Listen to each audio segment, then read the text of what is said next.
Hey, what's up? Welcome to episode 38 of Movie Dumpster. Our trashing through the snow has come to a close, and it's a fucking doozy, all right. Today we're talking Home Alone 4, Taking Back the House from 2002, directed by Rod Daniel. I'm Joel Escola. I'm Sean O'Rourke. I'm Connor. The people who made this movie should be shot out of a cannon, McGraw. Welcome to the dumpster.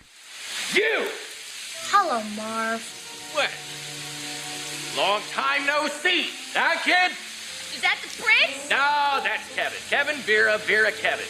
Well, that ain't him. Let's get out of here before somebody sees us. Yeah, I think we got the lay of the land. I'll be back. Yeah! Oh, right.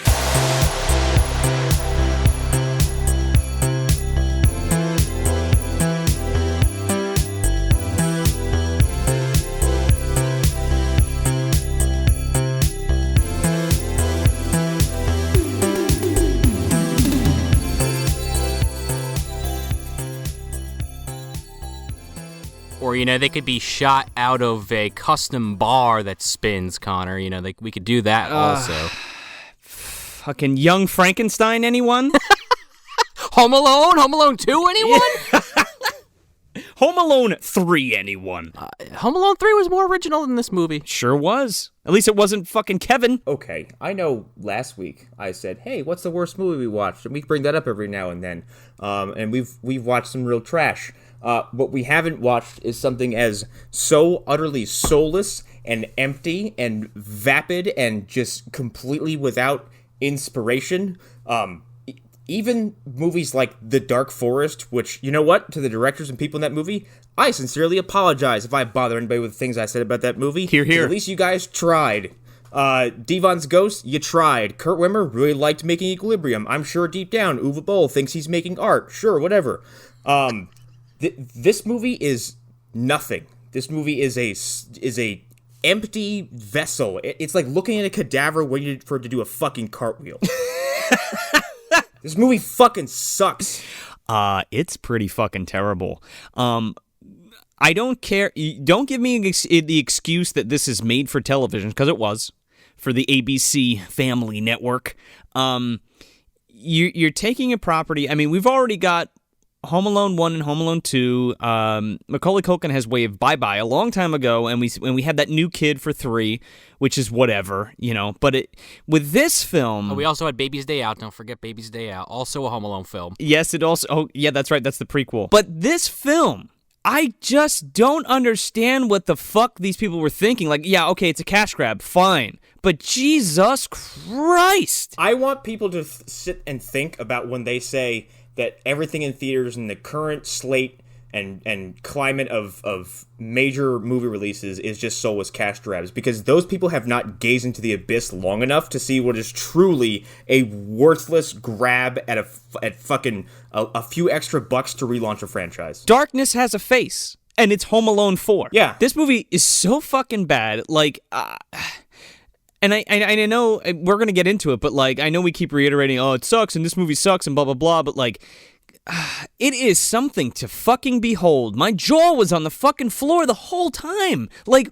What were they thinking? What? Home Alone, the two Home Alone movies that everyone remembers are not, quote-unquote, sacred. They didn't change film landscape. They didn't alter the way we make movies. They didn't change anything philosophically or technologically. People liked them. They were successful. End of story. That being said, this movie makes those two movies look sacred. And you couldn't even get little things right. Why the fuck is French Stewart playing Daniel Stern playing Harry as Joe Pesci? Or what the fuck is going on there? That is exactly what's happening. You just nailed it. I know what I just said, but I don't get it. It feels like India went and made a Home Alone movie. There's the fucking Baby's Day Out connection. This is like a Bollywood production without the fucking pizzazz and the dance numbers. Without the bitchin' choreography. The pure flamboyancy of that whole culture. And what are you left with? This soggy fucking nothing, plain flavored oatmeal. I don't fucking need it. I can't even think of like the most awful thing to say about it because it's just like mind-boggling. So this is supposed to be a sequel to Home Alone 3. For whatever reason, that idea fell apart. It should have been. What the fuck? Daniel Stern was approached to reprise his role in this one, and he said, it's an insult and this is total garbage. As he should have. If Daniel Stern's walking away, you know it's bad. Joe Pesci wasn't offered, probably because no one is that much of a fool. Oh, he would have fucking stuffed that script up somebody's ass is what would have happened. This movie was supposed to launch a Home Alone TV series, and this film landed on its face so fucking hard, the whole thing fell apart. So, Kevin McCallister, yes, it's not Macaulay Culkin. It is some other fucking kid, and I don't even care what his name is. Kevin's parents get a divorce, and it's only been a year since they've been separated, and his father is already seeing a new woman, and he's going to marry her. Now, it's Christmas. It's a couple days before Christmas, and Kevin is torn between staying with his mother and his shitty sister and brother, or going to see his father with his new wife in this giant mansion. And the whole plot here is that Kevin goes to see his dad, and she's expecting some kind of royal family to come, and Marv and his wife show up to kidnap the prince for a ransom. Oh, yeah. Yep, basically. Okay. And the McCallisters, who were formerly very wealthy, now have apparently no fucking money. Oh, the broker's a joke. I think that's supposed to be the same house. It ain't the same house. Well, it's totally supposed to be. To call these things houses would be an insult to houses, because these are sound stages that are all dressed to look like different rooms. I even have to just stop you for a second there and comment on the opening fucking credit roll here. Yeah, go ahead. Be my guest, because I got some words. You know how every Home Alone movie opens with the fucking blue house, and, you know, the logo comes in from the front, and it's slow, and there's the music playing. You know the theme. Yeah, the lights click on. This one is just literally the logo, nothing remotely sounding like the Home Alone theme, and then it just cuts, and the first fucking name you see is French Stewart, and everybody else is like, and also starring...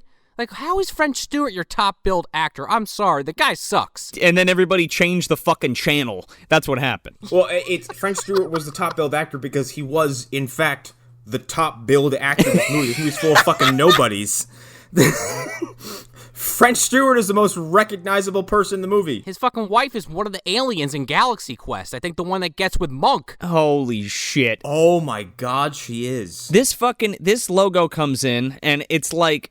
super fast, like Sean was saying, like, you know, the slow pan, like, you know, you have John Williams' score over it. It's kind of creepy and kind of playful at the same time, and mysterious for a fucking movie about a kid who busts a bunch of fucking robbers in his house. But like, it's like you know, the original one's like panning over it, and you have like different names coming in and what have you. This one's just like Home Alone 4, French Stewart. It's this like really poorly CGI, like poorly done CGI version of the logo that looks like shit. I wouldn't even call it CGI. It's a fucking Photoshop action. And it just drops in. It's like, here we go, third sequel. And you're like, can I have a minute? Oh, French Stewart. No minute. Okay. Let me tell you something. I was missing John Williams so much. Somebody fucking paid $25 for this off of fucking Pond 5, this goddamn soundtrack. What is happening? There's literally one song in the middle of the movie, maybe two actual songs. Everything else is this royalty-free crap. It sounds like it's all ripped from an episode of Barney. Like, it's all fucking stupid ass, like, just baby town music, like, burm, burm, burm, fucking bebops in the corner on a pair of drums. Yeah. And when you think of Home Alone, you know, your mind doesn't immediately go to the score, but then after hearing this, you're like, what the fuck? Like, oh, the music's really good in Home Alone, and it's recognizable. And yeah, and it really lends itself to the film and makes it better in general.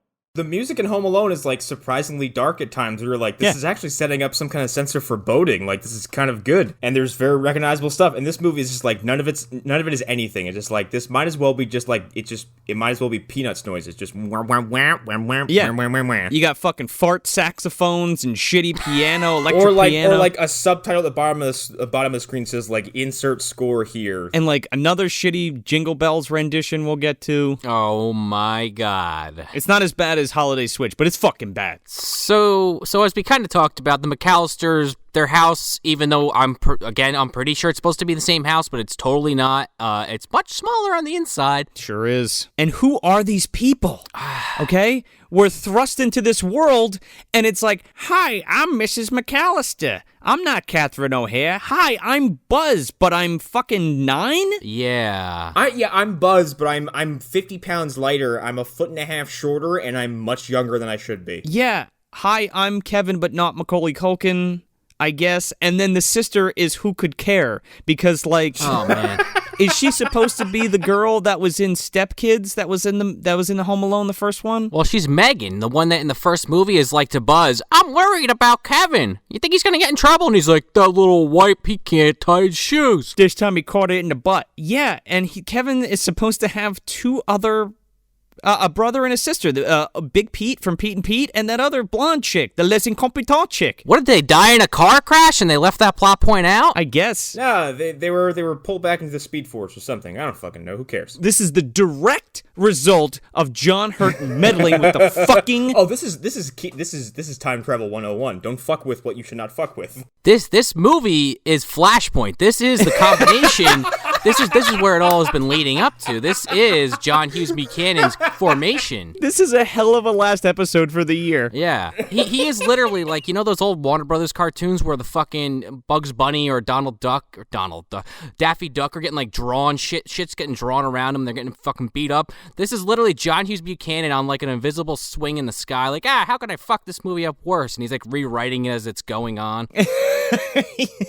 He's got John Hughes. Oh, wait, he's fused with John Hughes. Never mind. He's got John Williams tied up, making him watch it. Like, this is hilarious. He's got him in the fucking Clockwork Orange chair. He's like, behold the horror which I have done. And honestly, I just picture this character, this John Hughes Buchanan, is like a Two-Face kind of thing, where he's like literally split down the middle between the two of them. He's composite Superman? Yeah. Yeah, sure. I could see it. He flipped a fucking coin, and Kevin McCallister got it hard. Yeah. I was missing Uncle Frank in this fucking movie. Oh, man. I was missing anything that resembles a Home Alone movie, because like there's none of it here. There's pieces. We're saying Home Alone a lot in this movie, TM. Oh, yeah. Yeah, at some point, actually right in the first like 5 minutes, like, isn't it they like Kevin's mom's like, I gotta go out and you're gonna stay with your brother Buzz, and she's like, I can stay home alone, I've done it before, and she's like, don't remind me. I'm like, was that your insulting attempt to tie these movies together? Because get fucked.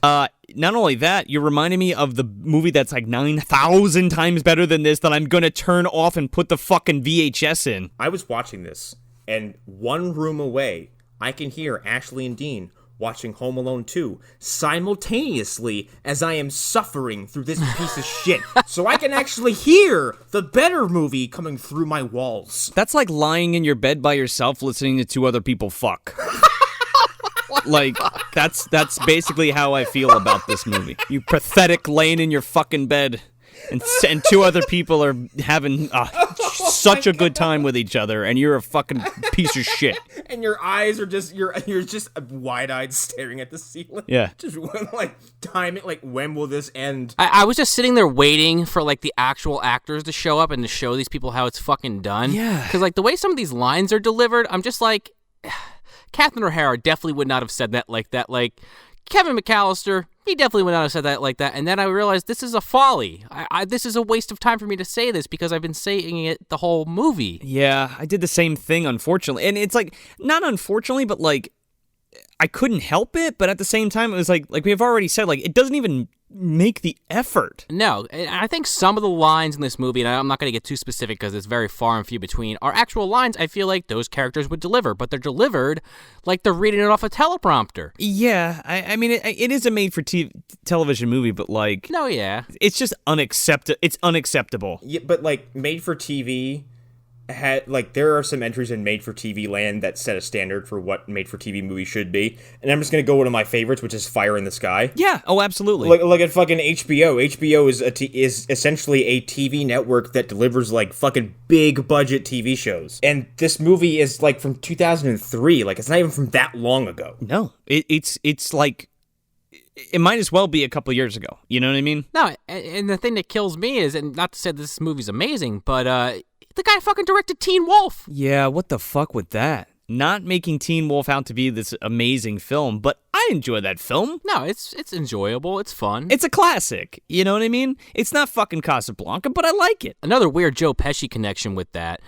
He also directed The Super with Joe Pesci, which is that might be a dumpster movie. Oh my God, I forgot about that film. Oh my God. It's all coming back to me. That shit used to run on Showtime like all the time. That was a Comedy Central special back in the late 90s. I don't think I know which movie you're talking about. Joe Pesci is a super of a fucking apartment building, and he fucking runs it like shit, and a judge basically makes him fucking live there, and it's about how, oh, man, this place really does suck. Man, I'm a piece of shit. It's like a reverse My Cousin Vinny. But back to this movie. Yeah, I was gonna say, I wanted to address the Marv-sized elephant in the room.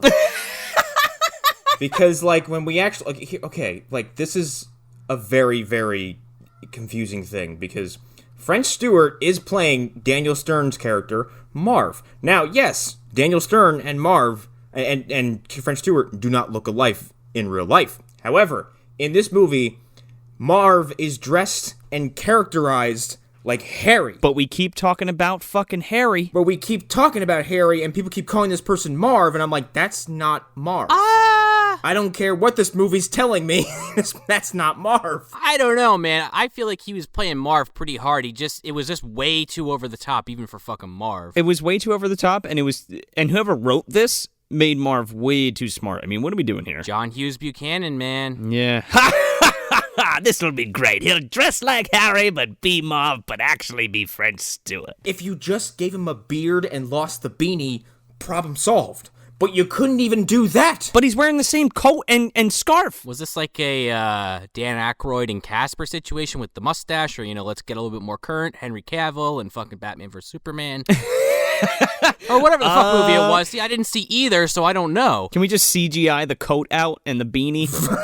And we'll put a fucking afro on him and mutton chops. So Kevin's in his room watching old tapes of Christmases from long ago, last year's Christmas, and this is where you find out, oh no, my parents got divorced. Last year. So it's only been a year, and I would assume Kevin is the same age as the first film. 9 or 10 at this point, then, I guess? Give or take, yeah. This kid looks 6 or 7. Also, Kevin, in the first two films, never really had a relationship with his dad. It was always the mom.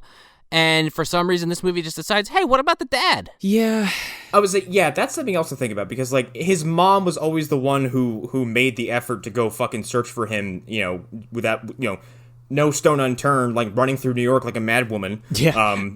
Like, having emotional breakdowns, like... I think John Hurt even says in one of the movies, he's like, he's Kevin, he'll be fine. And she's like, are you fucking crazy? Our son's 8. Yeah. And he's home by himself. Exactly. Yeah. He almost burned down the fucking garage with the glue gun, making his ornaments out of fish hooks. The new fish hooks. And in this movie, his mother's been reduced to just like a sad, tired, like, wonderful life makes me cry. I feel like she got plucked out of Holiday Switch. She's a fucking Lifetime character. Oh, for sure. So Kevin's like, oh, Christmas ain't gonna be the same. And his mom's like, nope, it's gonna be exactly the same. We're gonna have presents. We're gonna have your 2 little shithead fucking brother and sisters. It's gonna be great. And he's like, but not Dad. And she's like, yeah, well, not Dad. That's the only thing. And he's like, well, it's a pretty big thing. And she's like, yeah, Merry Christmas. Shut up. Kevin's like, what about my other 2 siblings? She's like, they're locked in the closet. We don't talk about them. Don't you remember? They're in the attic. I have 2 other siblings. You had 2 other siblings. We ate them. Times are hard. Your father took all the money. Your father took literally all the money and the swanky-ass house we used to live in. Even though, like, wasn't the mother, like, a fucking, like, art designer or something like that? Are you thinking of Beetlejuice? Catherine O'Hare selling her sculptures? I don't mean I bought it. It's my sculpture. Oh, yeah, but she also was like something in that vein in Home Alone. She was like some, real well-to-do businesswoman of some kind. She was. They were both very successful people. Again, John Hurd, that's the thing. Catherine O'Hara was a famous sculptor.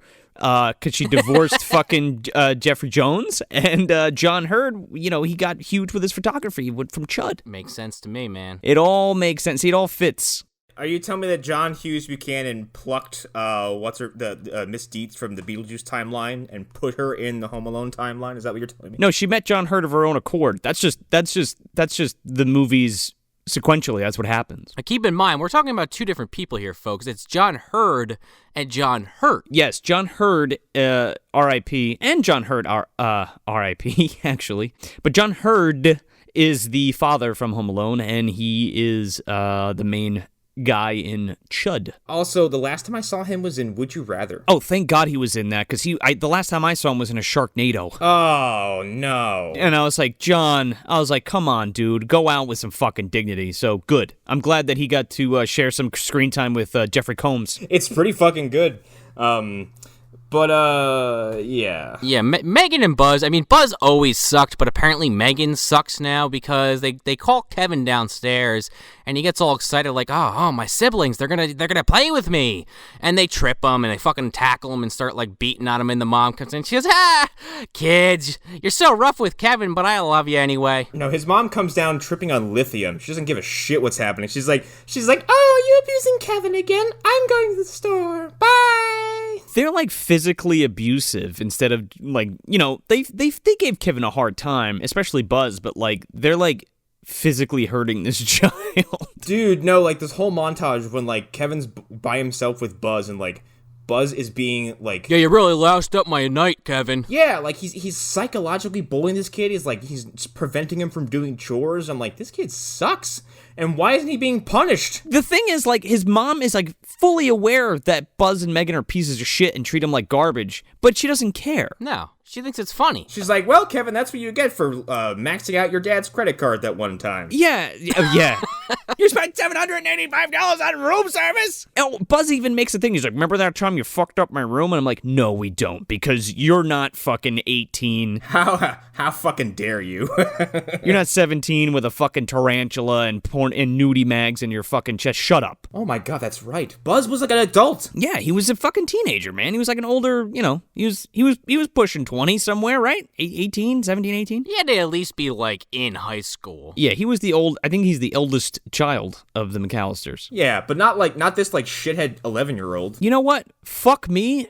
Just real quick, I just recently realized that Buzz is Rodney Coleman from fucking Little Monsters. Oh, yeah. Yeah, but that's crazy to me because Home Alone came out in 89, or was shot in 89, came out in 1990, and Little Monsters was 87? Damn, must have had one hell of a growth spurt. That's what I'm saying, and I never connected the two because I'm like, he's way too old in his fucking balls. I'm like, that's what happens with those kid actors. That's what The Walking Dead has had like struggles with because like Carl fucking jumps up 3 years between seasons. Like in a second, and I just put that together not too long ago. And anyway, Kevin's dad swings by and knocks on the door, and he's like, "Hey, Merry Christmas, everything's fine. How are you?" And he's talking to the wife. He's like, "Oh," they give his kids a hug, and they go upstairs or they fuck off into some other room. And he's talking to his wife, and he's like, "Hey, I just want to tell you something important." She's like, "I really got to go. I got a business meeting or whatever." And he's like, "Look, it'll take 2 seconds. You ready? I'm getting married to the woman." And she's like, "We've only been separated for 8 months." He's like, "Yeah, I know. It's a little quick or whatever, but fuck it. I'm getting married." And she's like, "Okay." And he's like, "I think the kids should come stay with me for Christmas and get introduced to their new stepmother." And she's like, "You're going to take all my children away from me on Christmas to be with your new wife?" And he's like, "Yep." And he's like, "Yeah, sure am." And she's like, "Okay, well, you can go ask him." And thankfully, they all kind of say no. Well, then Kevin reiterates the speech that he gave in Home Alone 2 after Buzz humiliated him in front of the fucking school. Yeah, because after the montage, his mom comes home, and she's like, "What's the matter with you?" And Kevin's like, "I hate Buzz, I hate Megan, I don't want them to be my brother and sister ever again." His mother goes, maybe you better go up to your room and think about all the things that you do appreciate. And he stomps off. Now, this is the point where, we go inside Kevin's head and, you hear him say, like, "I wish they would all disappear, and look what you did, you little jerk." But that doesn't happen. Instead, he fucking calls a cab. Yeah. And gets a ride to his dad's fiance's house. And that's how we're home alone?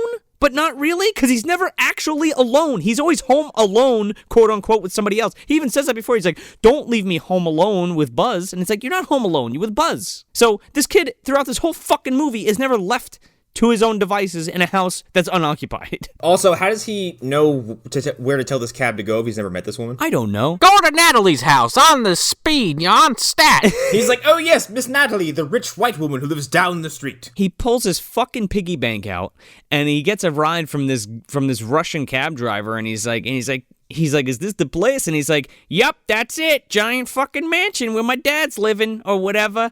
And he's like, here you go, sir. Keep the change. And hands him the piggy bank. He's like, but it's all change. And he's like, yep, fuck off. See ya. As I'm watching this movie and he's delivering these lines, like, I don't know if this kid they made him watch the movie a bunch of times, like, act like this kid. Yeah. And so, like, he's doing these scenes, like, and you can kind of see the impression, but it's really poorly executed. And I'm just sitting there thinking, why didn't they just, if they're going to do this, just let the kid just fucking do it? Why is he trying to be Macaulay Culkin? Yeah, well, not only that, but, like, these all should have been maybe 1 or 2 years older, each kid. Yeah. The actors-wise, because, like, I mean, it's so fucking flat and just, like, when this kid smiles or is being...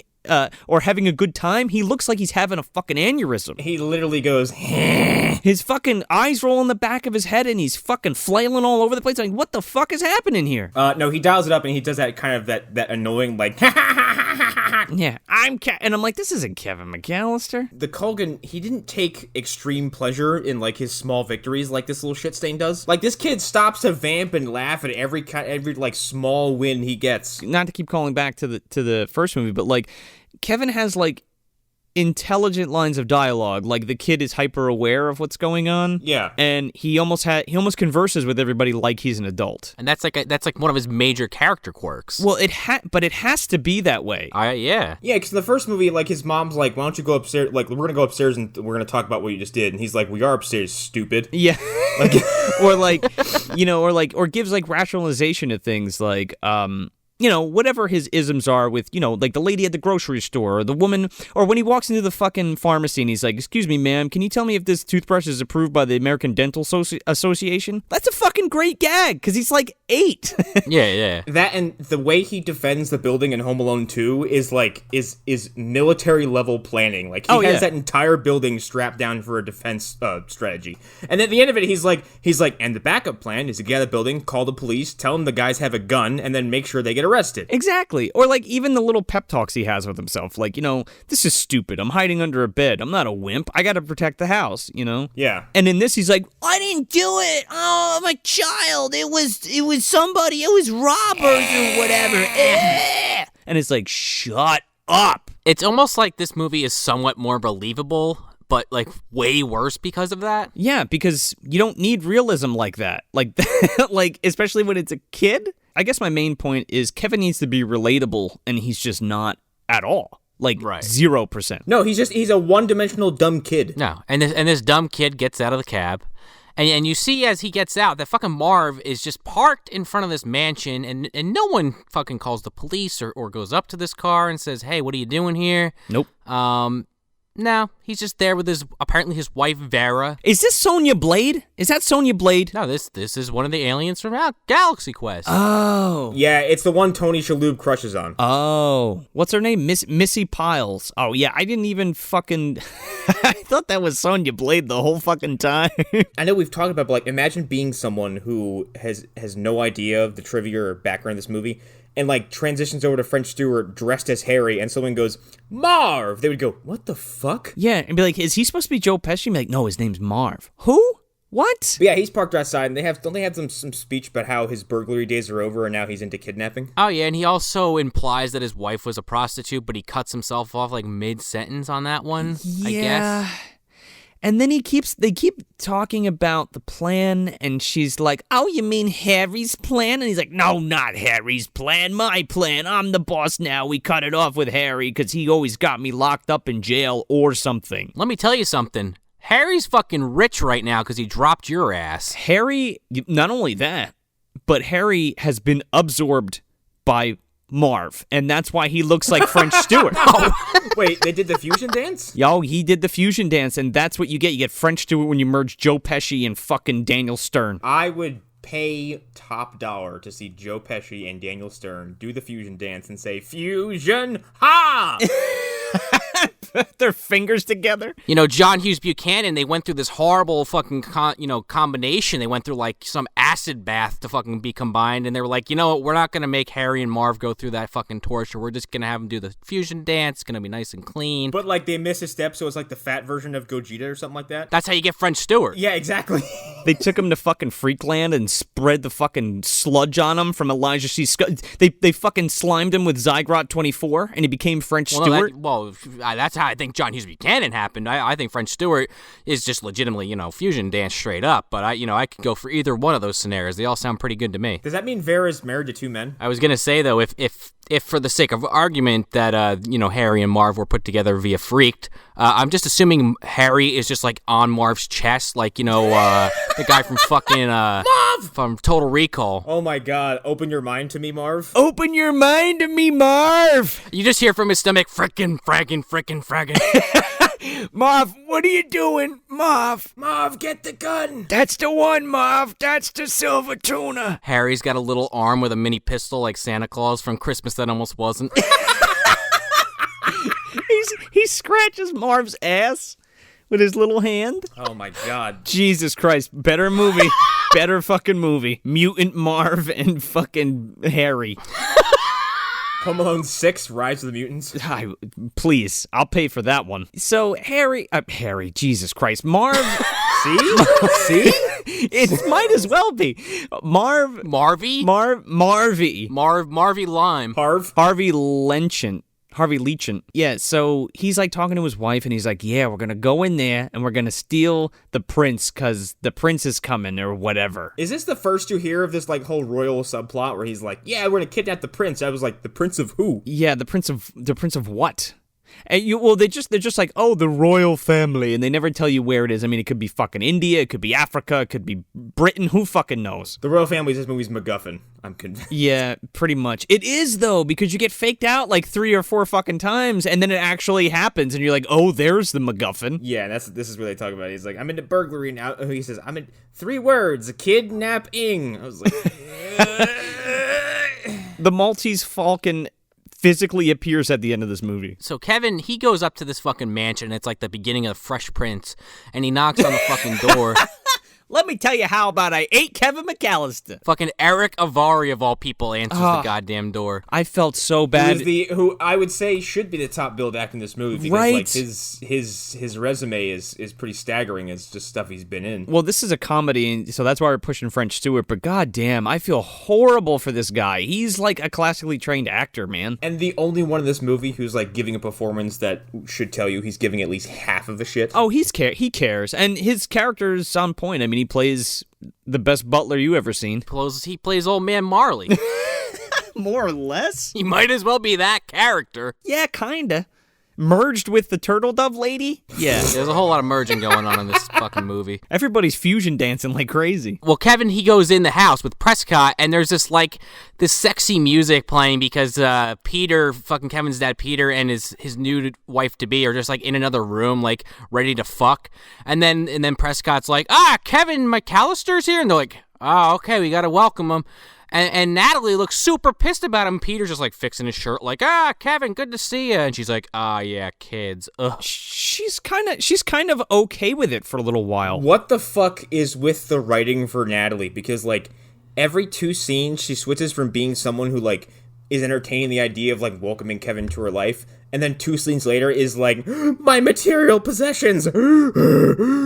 She's so fucking like hot and cold in terms of acting. It's like, what the fuck is happening here? Like, you can't play it so fast and loose like that, because then there's no character arc, you know what I mean? It's like, okay, by the end of the movie, you're like, what the fuck is this lady's problem? I suppose we should talk about how quote-unquote high-tech her house is supposed to be, because that's like... Oh, it's smart. It's tied into the fucking plot like you wouldn't believe. Welcome to the House of Tomorrow, where everything's controlled by Siri. Everything's controlled by these weird, wacky remotes you hold in your hand, you're speaking to. Door open. And you say things like, door open, door close, music on, music off, clap on, clap off. Vacuum means vacuum the fireplace automatically.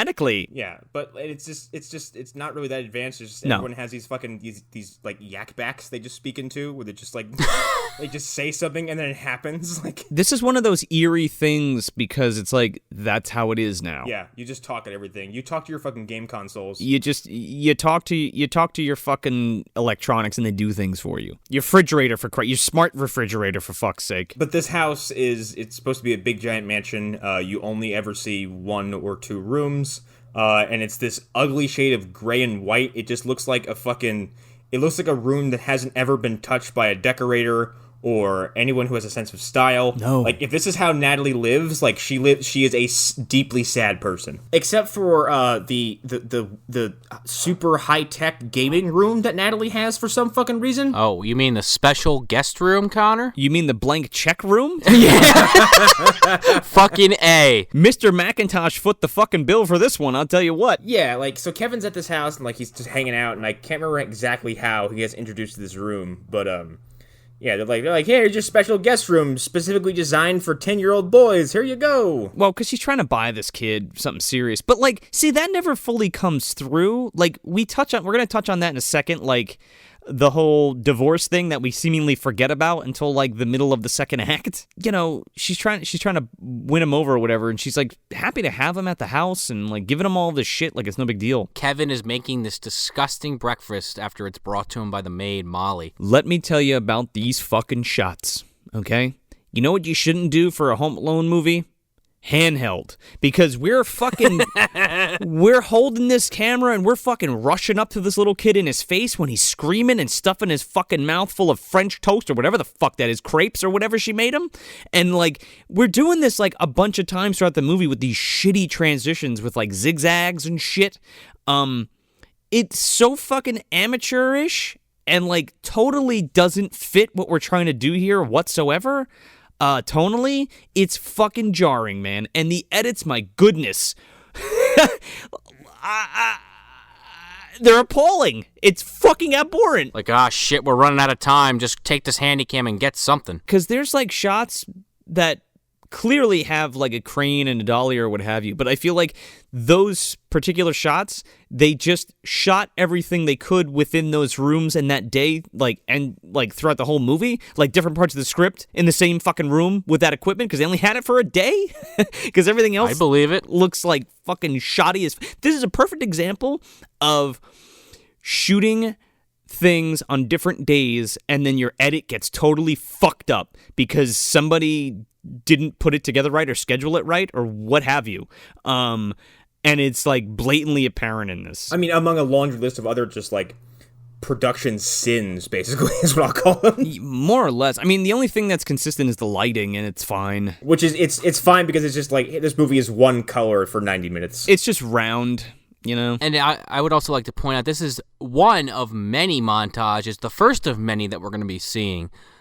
Because we go from this first montage to him just in front of the Christmas tree, and Natalie's talking about, oh, yeah, Santa didn't come yet, but I like to put a few gifts out. Go ahead and open one. And Peter's standing like, not the biggest one. And then, of course, that's, you know, what Kevin opens. And it's this, I can only imagine this is not a piece of shit, but to me it looked like a piece of shit. This, like, styrofoam fucking airplane, remote control airplane. It's pretty cool. They give him a gift, and then, Peter and Natalie, they got to go to work, so hang out with Prescott. So he fucking goes up to this butler and annoys the shit out of him for hours. He's like, "Can you make me a milkshake?" Hey, Prescott, you know how to make a milkshake? And he's like, Jesus fucking Christ, I don't get paid enough for this. Do you know how to stop breathing? Do it. What if I drown him? Would anyone notice? Well, Prescott has this fucking, like, Batman-ass security camera set up in his little hotel room, a.k.a. his room in the house. Yeah, basically. You know, Prescott actually probably would make a bitch in Alfred. He's more like a fox, man. Like, that's what's going on here. He's like man in the chair kind of shit going on. Well, Kevin just sneaks into this guy's room. There's, like, a big don't enter sign on the door. And he's, like, checking out the monitors. And then this guy just, like, creeps up on him. And he's like, excuse me, Get the fuck out of my room. He's like John Turturro from Mr. T. I am very, very sneaky. And then we get a fucking James Brown montage. Oh, I feel good. My heart hurt when I watched this. There was a knot in my stomach. I was just like, this is so... Not only is it, like, terribly uncomfortable, but it's just like, hey, remember that in the first movie, but with the Christmas song. Yeah, why was it not a Christmas song? Why is it just this random-ass James Brown song thrown in there? It's popular. I guess. And it's like, oh, well, it makes sense because he's in this giant house that he has the run of. I figured it out. This movie was written, produced, and directed by the executive character that we all like to make fun of all the time, okay? That's why this is the way it is. James Brown. Everybody loves fucking James Brown. Everyone loves... Let me puff my cigar real quick. Everyone loves James Brown. He's been popular for the past, I don't know, what, decade? Sir, it's 2018. What? He's a fucking kid and he's going crazy in the house. It'll be hilarious. You'll love it. He's going to be in the fucking bathroom. And then he'll put on the Bobby Full of Four and the Beach Boys. Those are not real acts anymore, sir. What are you talking about? Well, we go from Kevin showering and dancing to him spinning in a chair dancing. Then he's dancing some more. He's flying the plane, and then he fucking flies it into Prescott's head. Who doesn't even? He's like Prescott's like, ow. Then he's like sitting in his like high-tech room with like 10 different shows on. One of them being Young Frankenstein, when they're doing the putting on the Ritz bit. Yeah. And there's like cartoons and shit, and then it like pans out and it's just him in the chair spinning himself around. This was their version of between this and the previous montage of the scene in the first movie when he's running around the house going crazy. Like, was that what they were going for with this? I guess, but it's nothing like what a kid would do, because he's like, again, it's these weird angles. Like, most of that stuff is static, and you have Kevin running up the stairs and like running at the camera and running away, or like jumping on the bed eating the popcorn or whatever. And like, this kid, again, it looks like he's having a fucking seizure, man. He's just like freaking out all over the place. And it's very ingenuine and like forced. Like, this kid's lip is quivering because he's been smiling forever. You know what I mean? Like, that kind of shit. The nerves in my face are really starting to hurt. Mr. Rod, can I start smiling now? You want me to put you in werewolf makeup, kid? Get the fuck out there. We only got you for 6 hours a day. What do you know about keeping it still? Yeah, have you ever talked to Michael J. Fox? Oh my god. What the fuck? Holy shit. We're already there. You get another scene with fucking Marv and Vera. And, Marv's going on and on about, I'm the boss now, not Harry Lime, me. And Vera's like, okay, yeah, you're the boss, whatever. The whole movie says that. It's like, okay, what's the joke here? It's not funny. Like, you keep reminding me of Joe Pesci, and, like, that's funny. And he's, I hate to keep reiterating it, but he's just doing this horrible Daniel Stern impression where, Marv, he kind of talks like this, I guess, at 9 o'clock, we're going to go in there and we're going to rob the place and we're going to make the kid not be able to eat his macaroni and cheese, huh? It's like Marv turned up to 11. It's like Marv has a carny, for fuck's sakes. Yeah, like a barker. Yeah. But he's still doing like French Stewart isms. With his hands and shit. And the squinty eye thing. Well, I feel like, again, no offense to French Stewart. I mean, maybe offense to French Stewart. I don't think he can help it. I think that's just how he is. That's his acting. When you have a comedian like do an impression of a better comedian, it's not funny. It doesn't work. No, it doesn't work. And he's also doing this thing where he like pulls his top lip over his front teeth. I don't think Marv ever did that. Joe Pesci didn't do it either, so that's a French Stewardism. Yeah. This is when Kevin sees them getting into the house, doesn't he? Oh, yeah, he's got a telescope somehow. Yeah, they're just nonchalantly walking up to the fucking house. It's fucking broad daylight, and they just walk up the driveway. But they've been sitting in the fucking van, like, next to the driveway the whole time. For, like, 3 days. On, like, a private road. Like, what? And that like, this really just shines, like, a light in how, like, oddly structured their plan is, because it just seems like a lot of, like, let's go in and look at the place and then be chased off, and then go back and look at the place and then be chased off, and then go back and look at the place and then be chased off. And that just repeats itself for the whole film. Maybe there's a reason why Harry was fucking in charge. Yeah. But it works for the first film because it's in a neighborhood. Yeah. And it's an electrician vehicle. Yeah. And everybody in that neighborhood isn't home because they're rich and they're on vacation somewhere else. And this is just a van on, like, the side of a house. Well, it's on the side of the house, like they have a fucking gate, and then, like, literally to the right of the gate. It's a private driveway, and they're right next to the gate where you pull into the fucking mansion. Like, what? Well, they're marching up, and fucking Kevin just goes, oh my god, it's Marv. And I'm sitting there thinking, like, I guess they said fucking Marv and Harry in front of him, but, like, it never really was, like, a formal thing. It was jarring to hear that come out of his mouth. Still, because he was like, oh no, Marv. I was like, I don't think any of you have ever referred to her by name. No, and you want to know why? this doesn't work because it's not Daniel Stern. If it was Kevin, fine. Let's just say it was somebody else besides Macaulay Culkin. But if he sees Marv, that is one of those things. That's like a visual cue. That's visual storytelling. Like, you don't need to say it. You know what I mean? Yeah, and again, we're doing like endless comparisons, but like in Home Alone 2, when he sees them on the street, he just goes, yeah. And Harry lifts his hand to show him the burn mark. It's like, you don't have to have any, like, nothing has to be said there. You know exactly what's happening. Or even like when he just sees them and it's just like, oh shit, it's those guys. Yeah. So yeah, Marv and Vera are walking up, and Marv keeps going on about how, like I said, he's the boss, and, what's my number one rule? Always be prepared. And, he keeps going to his wife, and she keeps fucking it up, and he keeps rolling his eyes, and they have a key fob, so they get in easily. I don't know how, because it's just recognized, and it's not like voice specific. It's just whoever has it can do it. Yeah, literally any clown can grab one of these things and go, door open, and it just does. Like, what if someone was like trying to assassinate this woman and they got their hands on that? It's like you could have the worst fucking assassin in the world and they'd still get in. What if somebody just wanted to rob the house? Why don't they just rob this house? Why don't they just shoot Kevin and call it a fucking day? Well, that too, because they go upstairs because they're looking for the room that the prince would stay in. Oh, yeah. And it just happens to be this special guest room because it's the kids' room. That's basically what it is. Yeah, and you have this gag because there's they can open the doors with the I'm going to call it a key fob because it kind of looks like a key fob. I don't know. Fuck it. Yeah. So they have the key fob and they're like, open door. And then Kevin's like literally behind the door. So he's like, close door.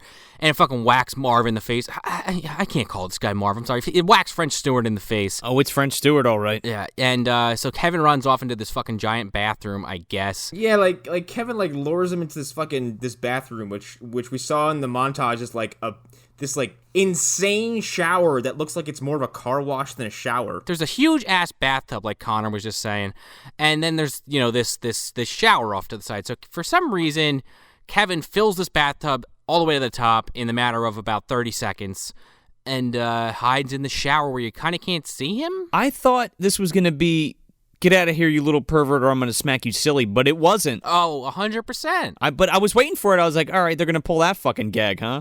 It's worse than that. No, yeah, because Kevin somehow managed to pressurize the water in this house in a matter of seconds, and turns the shower into a fucking fire hose strength weapon. Welcome to the shower of tomorrow, where we got fire hose pressure. Well, not before he sticks his fucking head around the corner and fucking sticks his tongue out and gives them raspberries before doing it. Like, what are you doing, kid? With some bad ADR. Like, they're not even good, like, hey, over here, horse's ass, or anything funny like that. It's just raspberries. Yeah, and like he attacks him with the shower, which then within less than a minute floods the house. Oh my god. And we've got fucking pratfalls left and right, and fucking French Stewart slipping on his own coattails, and they're falling over each other, and whoop, blah, whoop, blah, blah. Do you know how much this fucking effect costs, probably, though? Like, to fill this room up with water, and it's so fucking convoluted, like... This scene is probably why the rest of the film has little to no, like, home defense hijinks. But you don't need it. Like, keep it simple, stupid. What the fuck are we doing here? Like... I thought I was watching fucking Jumanji for a second. Just waiting for a goddamn crocodile to float by. David Allen Greer kicks down the fucking door, and the fucking water comes rushing out. Yeah. Like, and so this whole fucking house floods, and Kevin runs downstairs, and he's against, like, the door, and then they get washed downstairs. Marv and fucking Vera get washed downstairs. Where's his Polaroid camera? Yeah. Yeah, and then we have part 2 of this weird, like, character recognition where Marv gets up and he cleans the water from his eyes. He's like, you! And he's like, Kevin. And he's like, Vera, Kevin, Vera. Which makes way less sense than the previous one, because I could almost maybe buy it, because I want to say there's like 1 or 2 scenes in the first or second one. They're like, what do you want to do with him, Marv? I want to bite off his fingers. Like, maybe, but they never knew his name was Kevin, ever. No, why wouldn't they just call him McCallister? They know he's McCallister. Yeah. Hiya, pal. And then, like, after this first encounter between, like, these two sworn enemies, Marv just gets up and leaves. Yeah, I'll get you later. Wouldn't he strangle him to death? Wouldn't he drown him in the fucking, in the 4 feet of water on the floor? Yeah, like, attack this child, you fucking, you idiot. And what is he running from? There's nobody around. Marv got a fucking bag of flour dropped on his head. He got electrocuted. He got bricks thrown at him. An iron hit him in the face. His fucking nail went through his foot. Ornaments on his feet. Paint cans. A bar. eaten by pigeons? He got washed, and now he's like, I've been foiled for today. Time to leave. No, they were going to... the last time they ran into Kevin, they were going to shoot him in Central Park. Yeah. In the face. Shoot him already, Harry. Shoot him already. Yeah. And he's like, I'm trying, but the fucking goop is on my hands. That is shockingly dark. Every time I think about that, when that movie gets brought up, I'm like, they were going to murder him at the end of that movie. But that's why it works, though, because it's like, yeah, this is funny, but, like, those guys totally want to hurt this kid. Yeah, because it's legitimately terrifying, too. You're like, I don't see, like, because you're like, there's no way, he has no escape from this. Like, he's surrounded, he's outside, he has nothing at his disposal. Pigeons. Yeah, a legitimate, like a Christmas miracle is basically what saves him, because, like, the kindness he shows to others is what comes in and saves him at the end. Well, yeah, that's the moral of the story, because it's John Hughes, 2 turtle doves. Yeah. But here, French Stewart, like, there is no, you little motherfucker. It's just like, well, till next time, Scooby-Doo, I'm out of here. I would have scoped this place if it weren't for you, meddling child. Yeah, next time I see you, Bart, you'll be pushing up daisies. Yeah, like, no, Marv just runs out, like, the back door, I guess, or something. Like, and then Kevin's just standing there, and he's like, house, clean yourself up. He's like, well, it's worth a shot, and it didn't work. I thought for sure that fucking house was gonna be deflooded. Natalie comes home, she starts fucking hyperventilating, and she's like, well, this is the point where if I was this woman, I would have just, either strangled the kid or just fucking left and be like, you know what, you destroyed my house, I'm gonna go take a ride. But they don't even entertain the idea that he's, like, telling them the truth. No. Like, why would he lie about it? Well, she's like, Prescott, where were you doing this? And he's like, I was taking a shit. Basically. Yeah, because at some point during this whole exchange, Kevin tries to contact him on, like, the house intercom, and, like, the alarm's not going off, and that's because, that's right, because Marv also had a tool to disable it. By the way, having your alarm also be in the same system that, like, your house's, like, utilities is on is pretty stupid. No, that's not what happens. We're gonna find out what happened later in that little scene. Yeah, never mind, that's right. It's even worse than that. It's even dumber than Marv having the fucking key fob. Yeah, so, like, Natalie comes in, and she's fucking freaking out, and Prescott hands her a paper bag to breathe in, because, like, if she anything, hyperventilates. the theme of the last 2 months for movies is, for us, is rich, affluent fuckbags, who get really, really distraught over their stuff getting ruined. 10 minutes later, she's like, I have insurance, of course, no problem, even though I have more money than fucking God. Yeah, even though in the background your house is literally caving in on itself. Well, that's a lot of fucking water damage, dude. Natalie forgives Kevin because she's just trying to smooth it over and try to, get to know him a little, and everything's all honky-dory. Well, Kevin, he doesn't believe that Prescott was just taking a shit or whatever the fuck he was doing. He wants to investigate. So he breaks into Prescott's room again. And he is totally shocked when Prescott walks in and sees him sitting there again within the first minute. So I was like, oh, finally, we got some actual Kevin McCallister stuff. And then it's like, but it's so sloppy. Like, what are you doing, kid? You left the fucking door open. Yeah. And he finds, like, a security tape from the day before, very easily, mind you. Yeah. It's on a VHS, and he just, like, puts it in. It just says security tape in, like, crayon. Prescott's like, that's all I had on hand at the moment. I don't know what to tell you. He's like, look, I've been half-assing it for the past 20 years, okay? Yeah, so it turns out that, like, the only shots are, like, Kevin standing in 4 feet of fucking water at the bottom of the stairs, and, like, everything before that wasn't caught on tape. So he's like, Prescott's in on it. He's working with the wet bandit. Like, literally. God damn it. Singular. Well, you go back to Marv, and Marv is just kind of like, lousy kid.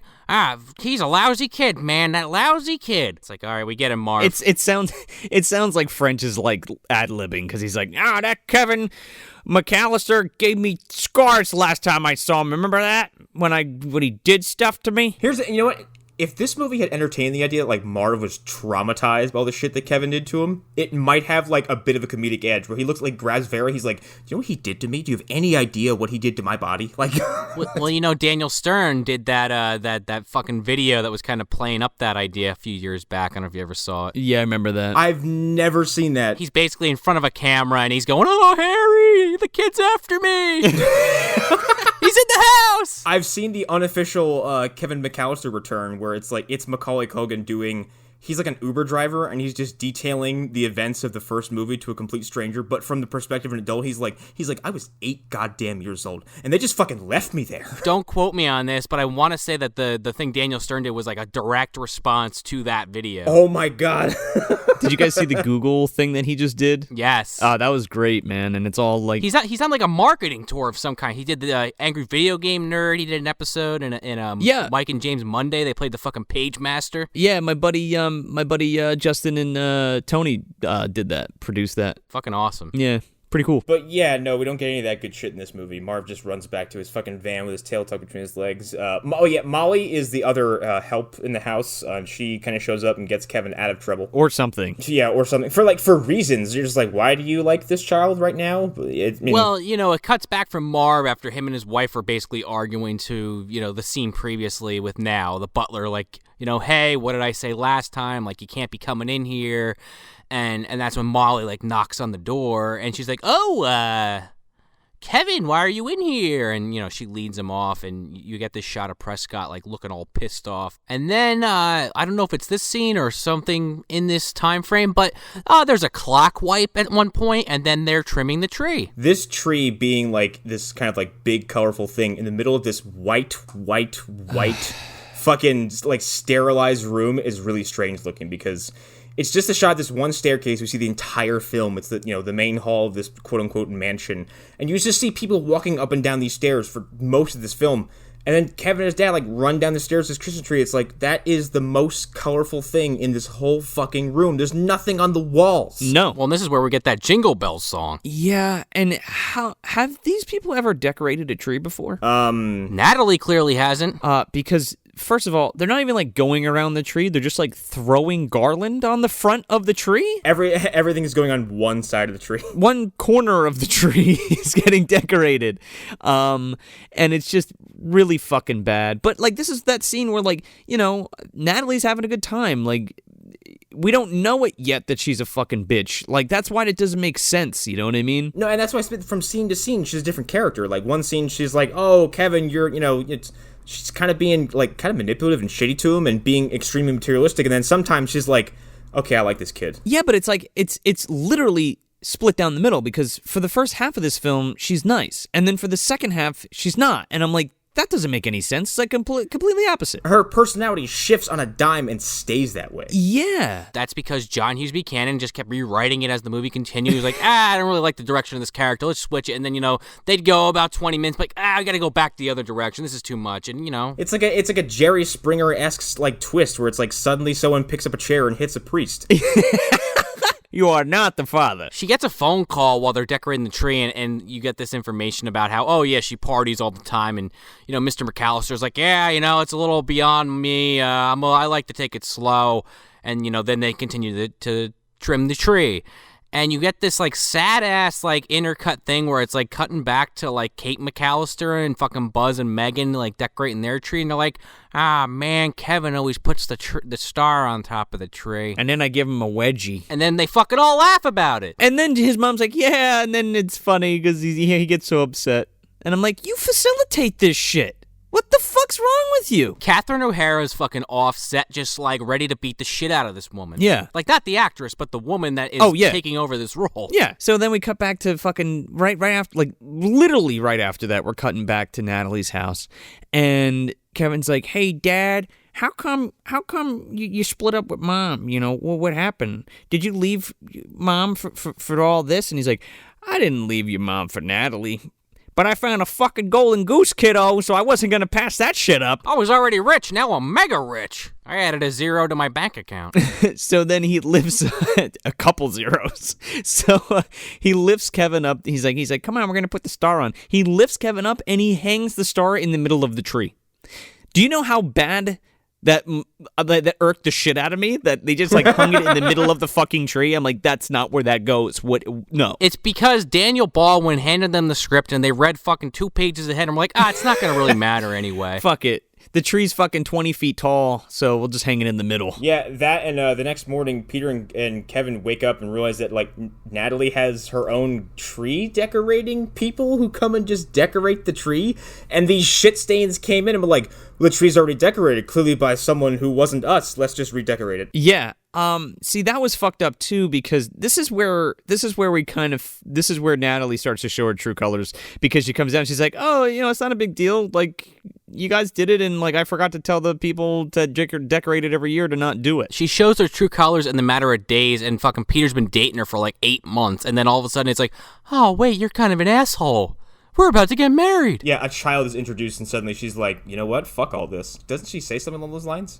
Yeah, I guess so. Yeah, she's like, I love kids, but not your kids. Bye. Not to that extreme, but I think later in the movie, I think Peter is like, she's like, you know how much I care about kids? He's like, yeah, you just don't care about my kid. I was like, that's a legitimate zinger. I believe Kate also brings like the two siblings to see Kevin, and this is where Kate and Natalie meet, I guess, for the first time. Oh yeah, right after Kevin opens up his fucking spy gear bullshit. Hey, old mom, check out all the new mom stuff I got. Look at this thing that's kind of a callback to one of the other movies, but not really. He looks like he's wearing like a bunch of fucking Nintendo accessories.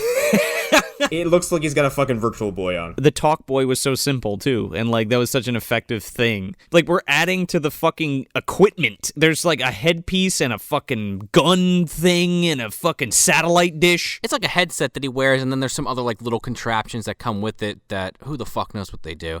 But it, like, can hear things from further away. So he hears his mom walk in with fucking Buzz and Megan, and he hears her say, like, don't touch anything, kids. And he's like, Mom! And he runs up to her. Yeah, there's nothing to touch, by the way. Well, apparently Natalie keeps, like, having mini heart attacks while these kids are here playing with Kevin's airplane. She's like, oh, I have fine china. No, she says something about the hedge. She's like, mind the hedge, sculpture, or whatever. And then they fucking run the plane right into the goddamn French doors. Mrs. McCallister, on the other hand, brings some gifts for Kevin, some clothes, change of clothes, and his, this is a plot point we must have missed in Home Alone 1 and 2, but his teddy bear? Yeah, the teddy bear, what did they call it? Transitional object. We have this whole exchange between the mom and dad, and it's just like, oh, let's reminisce about our kid with my new wife. Because that's basically what we're doing here. And they're like, oh, God, remember when we used to love each other? Transitional object. Yeah, like last year. Yeah, it's 8 months ago. Well, Kevin's all concerned that his parents left because of him. And then, like, I guess is the whole point of the movie is like, they're falling back in love because of Kevin. He's bringing them back together. By being the same Kevin he always is. Yeah, a little brat. An asshole. Yeah. After this, I believe it's where we're supposed to have this fucking quote-unquote party for the quote-unquote royals. Royals of which we still don't know a source for. We don't know who they are, why Natalie's having a party with the royals, how she knows them. Nope. And what the point of it is. She just keeps saying, I have to go see the royals. She's like, I have to go return some videotapes. Like... BRB, gonna go fucking dissolve somebody's body in a bathtub in Hell's Kitchen. Yeah. She mentions briefly what she does and, like, how Peter is, like, her publicist or some shit, but who could fucking care or remember what it is? Yeah, what do you do, Natalie? Are you a trust fund baby? Like, oh, yeah, for sure. So at this party, like, fucking Marv and Vera just, like, show up again. They're dressed as caterers now, except Marv is still wearing his stupid beanie. Yeah. Sure are. Who's letting these people into the fucking house? Like, you look like shit. Yeah. Okay? Like, you can't serve at this party. You're not well kept. You look like fucking bums with tuxedos on. And Prescott lets them in, and Kevin sees this, so it just kind of fans his whole theory that Prescott's like their inside man. Right. And he's like flipping out about it. And then, like, this kitchen is full of like 20 people setting up this catering food, and then Kevin basically gets pulled aside by Prescott and then is telling him, like, yeah, Kevin, you need to shut the fuck up. Like, chill out. And then he kicks Prescott in the leg, runs in this kitchen, and then magically there is not a soul in this fucking kitchen. No. Oh, no. I've got problems with this entire next exchange because of, like, locational logistics and who should hear what and how this should have gone down, because this was preposterous. The way this is put together is the highest level of fucking trash, because, like, so he yells he kicks Prescott in the fucking leg and then runs into the kitchen, and then Prescott goes after him and he's like, stupid boy was in the freezer. And he, of course, the gag is he goes in the freezer and Kevin's behind the door and locks him in there, right? And he's like, one down. Somebody saw Jurassic Park. Clever girl. Also, P.S., there's always a handle on the door for the walk-in freezers to let yourself out. Yes. That's an urban legend. Yeah, that's an urban legend that you're just gonna get locked in there, unless he like puts the fucking pin in there or like actually locks the motherfucker. Yeah, like, and if anyone's ever worked in food service, you know this. Well, Prescott, he doesn't usually go in there, man. That's everybody else's job, so he was really confused about the whole thing. Someone's like, there's a handle inside. There is? Oh shit, I could have saved my fingers. Kevin goes upstairs because Harry...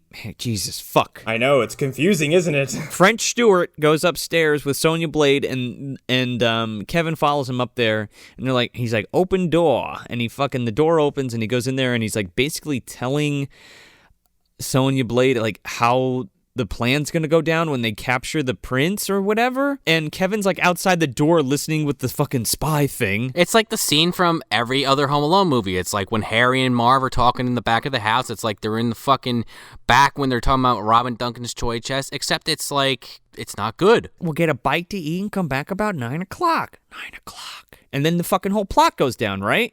No.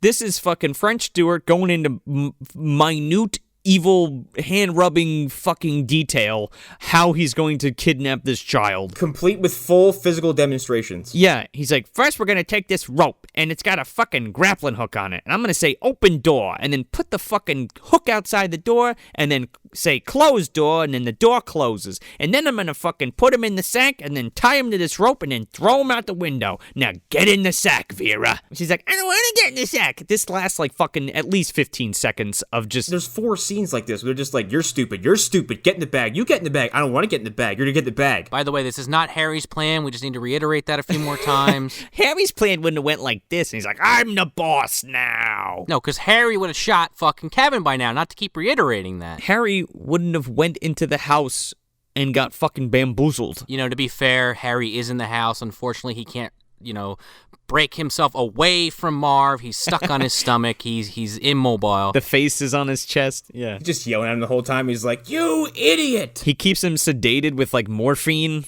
because he's like still like a different person like attached to him. He like feeds it to him like fucking Blossom fed it to Prune. He's like airplaning it into Harry's mouth. He's like, you motherfucker.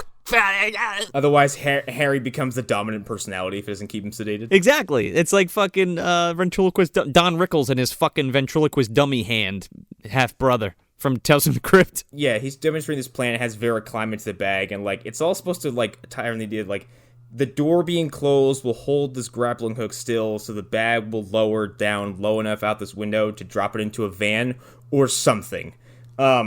So Kevin's outside, and he opens the door while this grappling hook is still attached after it's been, pulled tight. And this actually led to one of the only scenes in the movie that made me have some kind of physical reaction, because this was awful. This grappling hook flies straight into French Stewart's butthole. Yeah. Like Scorpion's harpoon thunk. Before he gets it in his ass, though, like... He stuffs Vera into this bag, and it looks like he's, like, hoisting up 10 pounds of fucking ground beef in this bag that he tosses out the window. Yeah, it suddenly changes size from, like, a full-size person, just, like, a bag full of just, like, laundry or something. It looks like a leg of lamb in that fucking bag. Yeah, like, there's, like, nothing in this bag. I'm supposed to believe it's a person.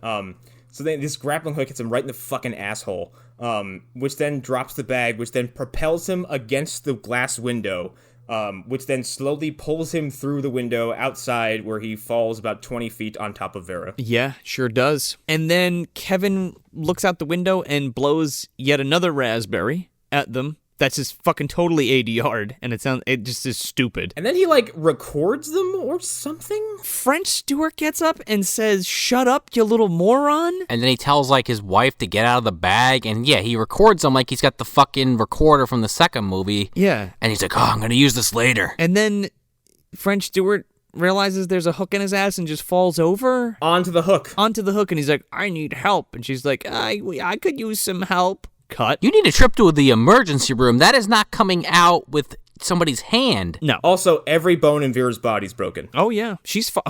come on. She's dead. They're both dead. She's smushed. Marv's been dead. He's a fucking shell of a human.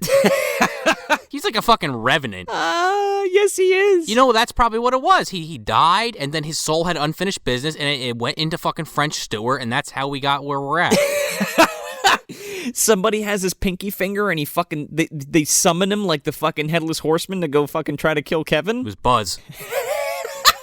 Then we find the royal family is not showing up to Natalie's party. Convenient. They got snowed in. Yeah, we're snowed in. Sorry, can't make it. So they decide to turn the party into an engagement announcement, which is one of the most like self-absorbed things I've ever seen. Because I'm sure they weren't planning it, and I'm sure Natalie was like, let's find a way to make this party about me. Well, she totally does. So they're downstairs basically making this announcement that they're getting engaged. And then French Stewart and his wife fucking run in. Frenchie. Yeah, good old French Stewie runs in.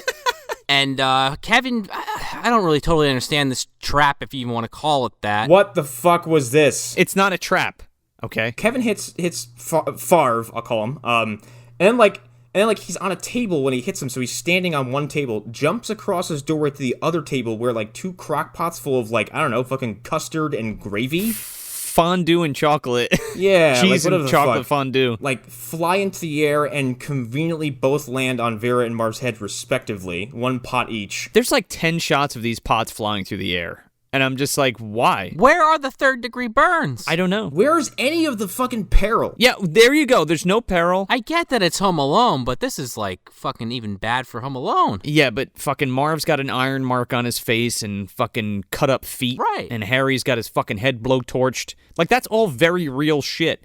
This guy just got a hook in his ass. And he's up running around. Yeah. French Stewart is fucking on, he got thrown like Terminator 2. He got thrown onto the fucking oven, except this time it's just like he's just chilling there like, oh man, he's really getting our goat. And then Vera's like, yeah, Marv, you're on fire. He's like, oh, thanks, babe.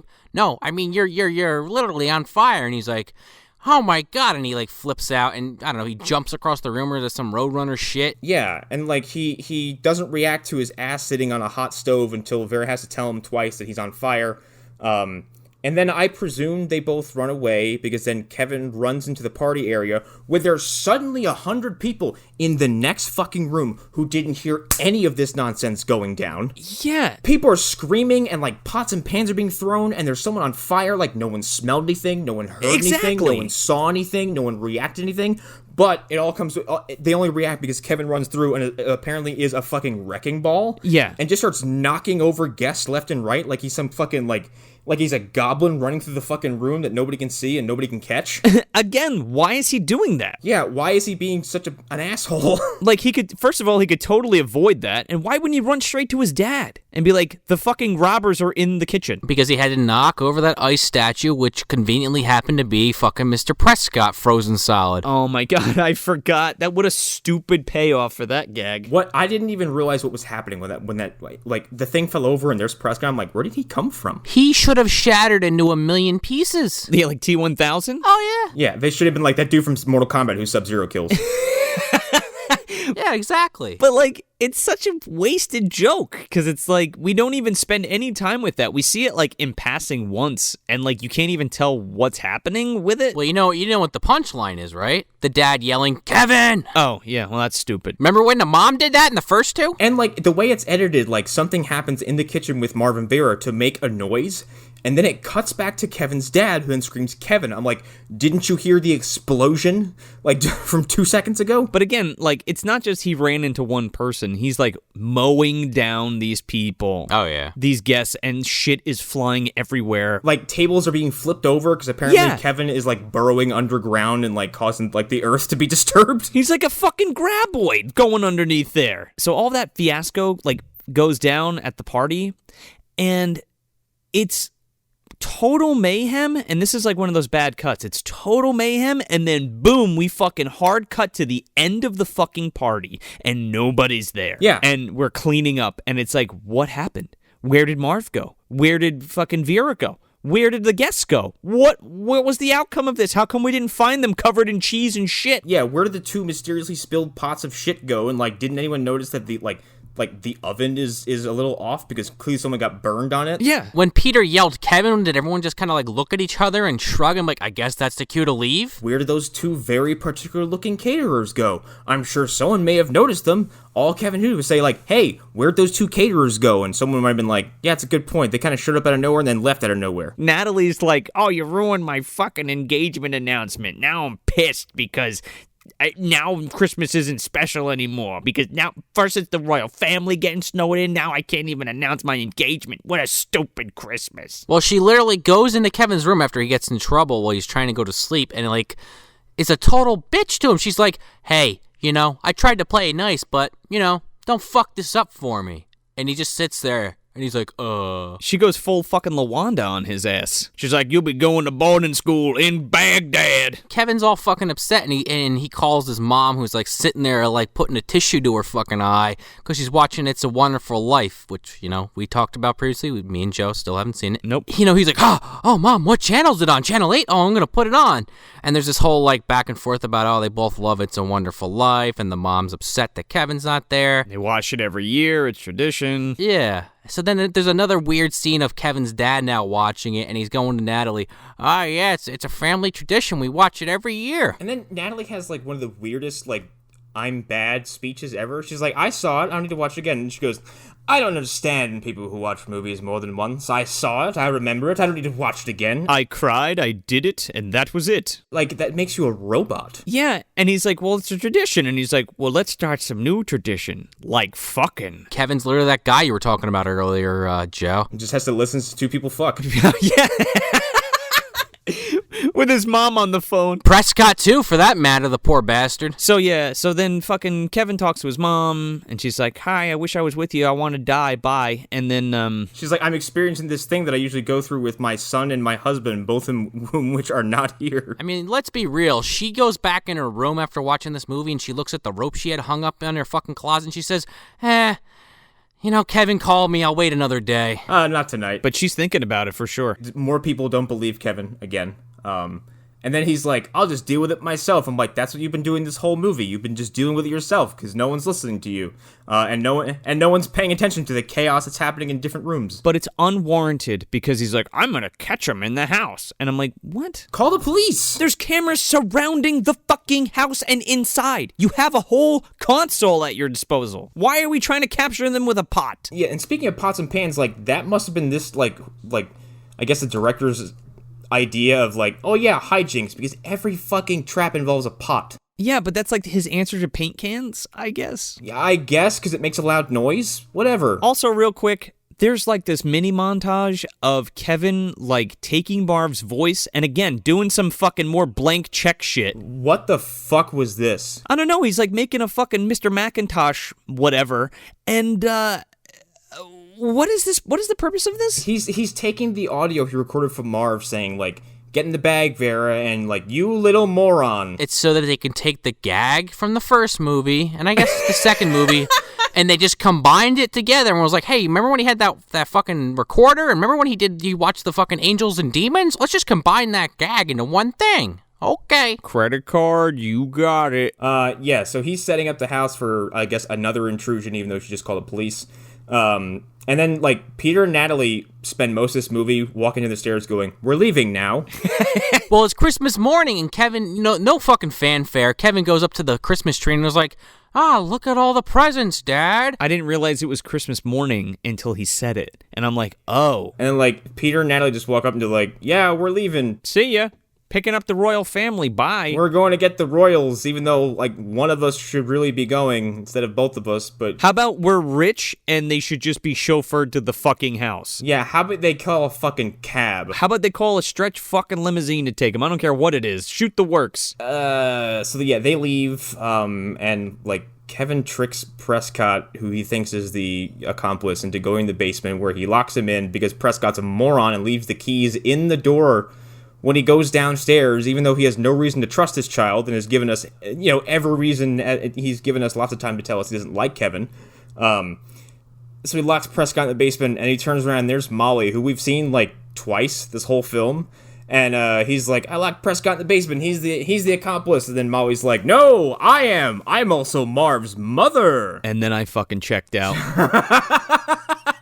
And when she said she was Marv's mom, I paused the movie, I got up, and I poured myself some whiskey, and then I sat back down, and then I hit play on the fucking thing. Because I was like, you gotta be pulling my fucking dick here. It's such a fucking left field, like, it's not really set up, and they're, like, of all the ways to, like, make these guys have some sort of, inside person or accomplice, the maid is Marv's mother? There's literally no fucking motivation for what these people are doing. For how long? Like, has she been there her whole life? She's been there for years? Like, is this a long con? Like, what's the fucking, how does this work? She's basically the doctor that found Fester in Adam's Family. Yeah, basically, but that's more believable because she just, like, that woman just shows up and she's like, oh, yes, my dear son. But, like, this woman's been there for a while? Yes, this is your son, Fester. Yeah, but, like, there's no Adam's Family fortune to be had. No, there's no reason as to why Molly is the inside person of this house, like, or like what she has against the royals, or like what she stands to gain from this. Natalie doesn't have like a vault of shit at her home, so it's like, why? Again, like, is this the long con? Like, you're waiting for this royal prince kid to come to kidnap? What the fuck are you talking about? I've been working with this woman for 15 years, hoping that my son would eventually meander his way over here so we can kidnap the prince of a royal family? Couldn't wait for him to get out of jail, merge with his partner, and come help me. Oh, you didn't bring Harry? I did bring Harry. That's disgusting. Close your jacket. Why did they break into this house in the first place? Why were they even there? Molly's already there and could probably easily just, like, kidnap a child. Exactly. All of these hijinks that we've had to watch throughout the whole first half of the movie are, like, completely null and void, because it's like, they didn't even fucking need to be there. Why are we doing that? Yeah, so Molly locks Kevin in the basement, and Prescott and Kevin have, like, a coming to Jesus moment of, like, all right, you're not that bad, and I guess you were right the whole time. And they crack open a bottle of Bordeaux and get fucking shit hammered. Oh, my God, I'd fucking love that. Kevin goes down, and the guy's already gone through 3 bottles. He's like, don't mention this to the missus. Oh, come on. Prescott's fucking sucking down some of that fucking sweet vintage. Prescott, you've been down here for 4 minutes. I know. He's getting soaked for sure. Prescott says to Kevin, why'd you think I was the inside man? He's like, you were always kind of weird to me. You're just weird. And he's like, okay. Maybe I was. How come you didn't come help me when they were robbing the house or whatever? And he's like, let me let you in on a little secret. I hate my job. And when Miss Natalie bitch goes out for anything, I take a nap. He fucks off whenever she's gone, and he comments on how, when I looked at the video footage, all I saw was, like, the aftermath, and I didn't think anything of it. Because Miss Natalie's a bitch and works me to the fucking bone. But Prescott has a cell phone, apparently, and this is how they... Oh my God, what the fucking stupid shit. This movie treats cell phones as if they're, like, a brand new advancements in technology. They're like, a cell phone! The answer to all of my problems. And they pull out this fucking flip phone. It was 2002. Let's keep that in mind. Kevin's like, can I see that real quick? He's like, sure, here you go. We're stuck in a basement, but fuck it, here you go. And he's like, okay, I'm gonna call my mom. And he calls his mother's house, and Buzz picks up and says some nasty shit to him and then hangs up twice. And then he finally gets through, and his mother picks up the phone, and he's like, Mom, I'm in a basement. But it's all crackly, and she can't hear him, and then the fucking phone dies. Why wouldn't you call the cops?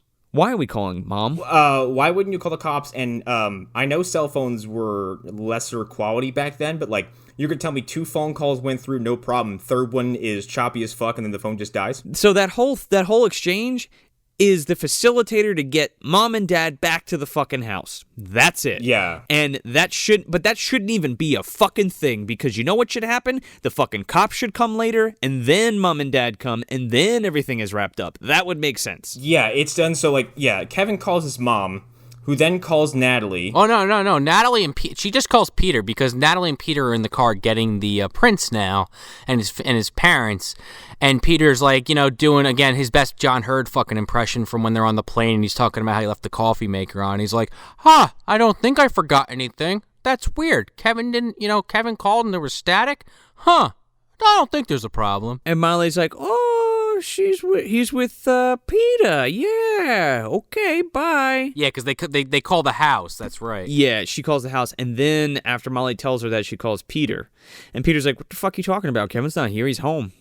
And she's like, well, that's weird. And he's like, I wouldn't worry about it. And I'm like, your wife is calling telling you that she just talked to your son at Natalie's house. Or tried to, and he's not there, and he's not with you. That's fucking fishy. I mean, eventually he's like, I got a bad feeling about this. Yeah, well, because Molly, when she gets the phone call from Kate McCallister, she hangs up and she goes to fucking French Stewie and she says, he called his mom, son of a bitch. And then, fucking French Stewart, he like puts his arms around his wife and his mother, and he's like trying to act cool, and they both like are like, get the fuck off of me. And he's like, ooh, and he just grabs the cookie jar. Yeah, he's like, you want me to go beat him up? And she's like, shut the fuck up, you idiot. And then like they remember the dumbwaiter, which is referenced in the beginning of the movie, and there's like a bunch of boxes and shit in front of it. Anyway, they clear it out, and Prescott puts Kevin in it, and he's like, all right, see you later, about to go crack a cold one. Yeah. Kevin looks over to the right, and he sees fucking Hendrix, and he's like, holy shit, there's a dead body in here. Wow, I was not prepared for that callback. Bringing it full circle, baby. Yes, that's what happened. And then fucking he sends up Kevin. And then fucking Prescott gets sucked dry by a couple mosquitoes. This movie would become infinitely more entertaining if giant mosquitoes showed up in the third act all of a sudden. You just know they're coming near. Kevin like ties a fucking headband on, and starts shooting him with bow and arrows. A BB gun? Breaks out the BB gun. I have to defend this house. It's not my house, but I need to defend it. For whatever reason. Against mosquitoes. Against burglars and giant bugs. Oh man, French Stewart getting killed by a giant mosquito? Sign me up. Right in his eye. Right in his both of his eyes. But he's still French Stewart the whole time. He's like, there's a mosquito in my eye. Jeez, So he goes up the fucking, the dumbwaiter, and this is where they're all in the kitchen, and Molly leaves, and the two idiots are in the kitchen, French Stewart and Sonya Blade, and Kevin jumps up on a chair, and he's like, hey, stupids, and he fucking pulls a string that's attached to the pot, and this pot swings down and fucking clocks French Stewart in the face, and then fucking swings back and knocks out Sonya Blade. Yeah, and these pots have been set up for like 24 hours, too. Like, he hung them up like the day before. Yeah, again, it's not like a trap per se. It's just like, it's not triggered by anything. Like, you have to go initiate it. Like, it's not triggered by a fucking door handle or a tripwire or anything. It's just there to do this for whatever stupid reason. Right. And then French Stewie gets up and he's going after fucking Kevin, and I don't know how this happens, but he's like fucking around the dumbwaiter, and Marv gets his hand stuck in it, and he's getting basically beaten up. It's like the fucking horror movie Down with the elevator. He gets his head stuck under the dumbwaiter as it's going down, which should fucking decapitate him. I was just gonna bring that up. He should be fucking Headless Stewart right now. Headless Stewart, instead of a fucking jack-o'-lantern, does he have like a Inspector Gadget head or some shit? Go, Gadget Stewart. And then so he gets out of that eventually after he gets his hand stuck in it again too, and then he's just fine. There's apparently an elevator in this house, which I must have just totally missed earlier in the film. Yeah, me too. Yeah, I didn't know either. This woman almost beats this kid to death with a fucking frying pan, and he gets away from her. Continue. Right, and then so she's going up the elevator after him as he's running up the stairs to the second floor, and he has this contraption set up that's basically holding the bottom of the elevator so it can't quite make it up to the next floor. Yeah, you're telling me this kid crawled down a fucking elevator shaft and chained the engine of the elevator to the bottom of it to act like an anchor, basically, and stop this thing from moving? Fuck off. What is the significance of that trap? To catch them in the elevator, so if they take it? Like, I don't even know why she took the elevator. I don't know why she took the elevator, because first of all, it takes her longer to get in the elevator, press the button, and have the doors to close than it would just run around the corner and chase him up the goddamn stairs. Like what? You get to fucking enjoy Girl from Ipanema for 5 seconds? Like, what are you doing? And then she gets stuck, like, between floors, and she's just, like, sitting there barking commands at Vera and Marv, who then, like, through some sort of hijinks, gets separated again through, like, between doors. Yeah. And this is when Kevin starts playing, like, his fucking, his audio edits of, like, Marv insulting Vera. And in, like, the most, like sterile ways, he's like, you moron, Vera, you're such a bag. I'm like, why are those... Why are those insults? Those aren't insults. Well, Vera gets, like, seriously knocked out by that fucking pan hitting her in the face, and Marv's, like, going after Kevin, and he's like, I should have just done that 2 years of college. I could be a dental technician right now. Forgot about that line. Yeah, he goes into the special guest room, and Kevin has, like, these fucking, like, Wizard of Oz-ass legs sticking out from under his bed, and Marv's just like, jackpot, and grabs them, and he pulls a cord, and a fucking bookshelf falls on him. And then you have the aforementioned scene of Kevin playing the voice clips that are modified, and Vera, of course, believes every word of it. Yeah. And she ostensibly, like, leaves Marv in this scene. I guess. And then he gets a fucking plane flown into his dick. Yeah, which then causes him to fall down the stairs, and then Vera comes in the corner and then also falls down the stairs. Yeah. On top of Marv, and then Kevin slides down the fucking handrail. This is the second time, by the way. Yeah, runs over to the revolving bar that we saw earlier, and says in front of these two, "Open sesame." And then Marv picks it up and goes, Open bar cot. Open bar, magic open. It's like, dude. Open bookcase. Open bar bookcase. He just gave the verbal command to move the bar.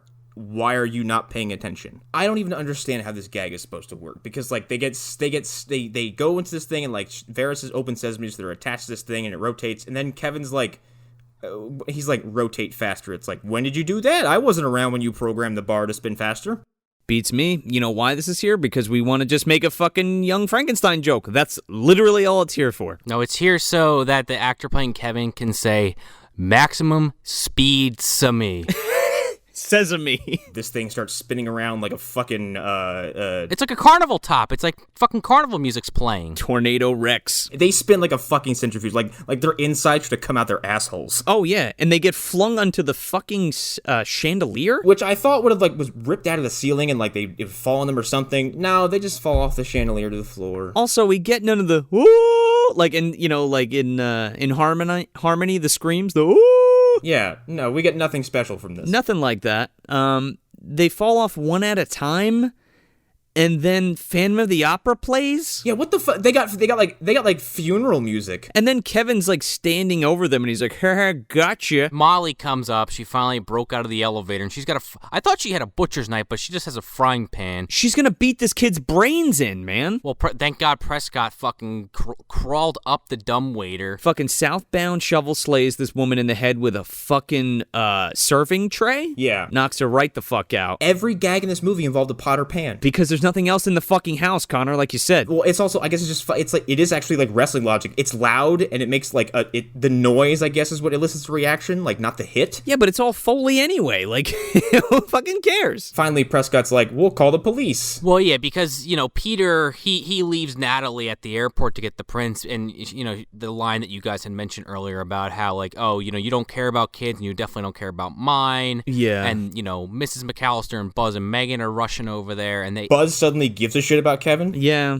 I mean, he does in the other movies, too. Yeah, but Buzz always has that face turn at the end of the films where it's like, I'm actually kind of a good big brother, even though I pick on him. A lot. Yeah, but the way this goes down is perplexing because, like, yeah, Mom and the siblings show up, and, like, Kevin basically insinuates that, who was it, Molly went out the back door, or Marvin? Oh, yeah, Marvin Vera go out the back door. So, like, Megan and Buzz are like, get into position or some shit like that. They run to the back door and trip them on their way out, and I'm assuming their legs are infused with some kind of kinetic energy because then Marv and Vera sail 50 feet into the air across the yard into some bushes. Yeah, and then, like, Natalie's in the limo with, like, the royal family, quote-unquote. And they have the worst British accents I've ever heard. I don't even think they speak, but the kid does.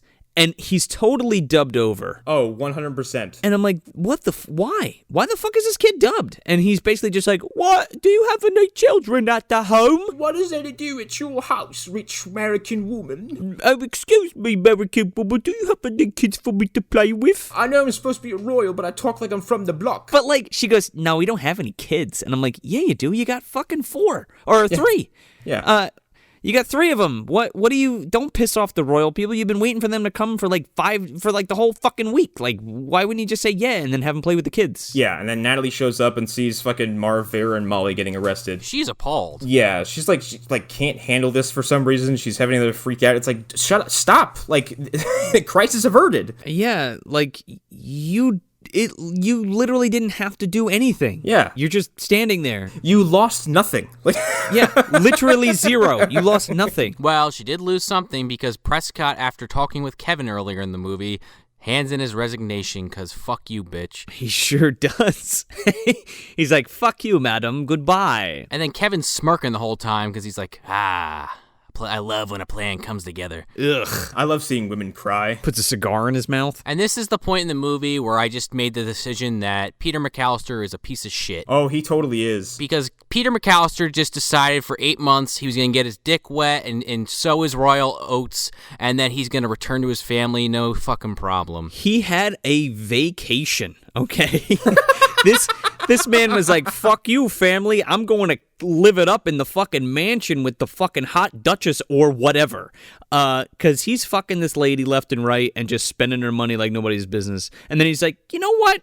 I love my wife. Bye. And then they just get back together. Yeah, and then Natalie has like a fucking emotional breakdown and Prescott hands her a paper bag again. Ha ha ha. And then Kevin's like, come on, royal family, you want to spend your Christmas with us? And they're like, oh boy, do we? Yeah, oh, do you what? Yes.